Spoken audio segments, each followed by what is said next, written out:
Sedikit bicara, induk dari segala tata krama. Di tengah dunia yang semakin bising, berbicara sering dianggap sebagai tanda keberanian dan kecerdasan.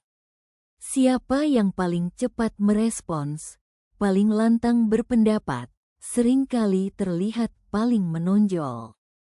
Namun dalam tata krama yang matang, justru berlaku sebaliknya. Sedikit bicara adalah induk dari segala adab. Keheningan sering lebih berisi daripada kata-kata yang berlebihan. Bicara bukan ukuran kualitas diri. Tidak semua yang perlu disampaikan harus diucapkan. Orang yang bijak memahami bahwa nilai diri tidak diukur dari banyaknya kata, melainkan dari ketepatan dan niat di baliknya. Sedikit bicara melatih kita untuk menyaring pikiran sebelum keluar sebagai ucapan. Kata yang dijaga menjaga martabat. Mendengar sebagai bentuk penghormatan. Sedikit bicara membuka ruang untuk lebih banyak mendengar. Dalam mendengar, kita menunjukkan penghormatan, bukan hanya kepada orang lain, tetapi juga pada proses memahami. Banyak konflik lahir bukan karena perbedaan, melainkan karena terlalu ingin didengar. Mendengar adalah adab yang sering dilupakan. Menjaga lisan, menjaga dampak. Ucapan yang keluar tidak bisa ditarik kembali. Sedikit bicara adalah cara paling sederhana untuk mencegah luka yang tidak perlu. Diam bukan berarti setuju, melainkan memilih waktu dan cara yang tepat.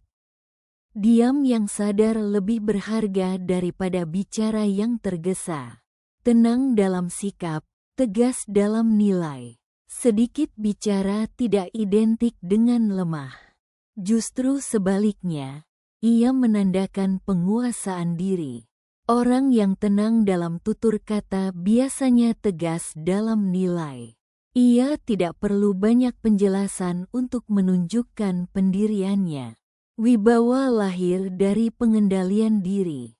Adab di era digital. Di media sosial, sedikit bicara berarti tidak semua opini harus dipublikasikan. Tidak semua emosi perlu diumumkan.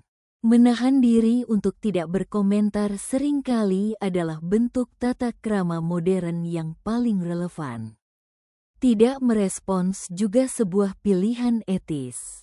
Bicara seperlunya, diam selebihnya. Sedikit bicara bukan tentang membungkam diri, melainkan tentang merawat kebijaksanaan.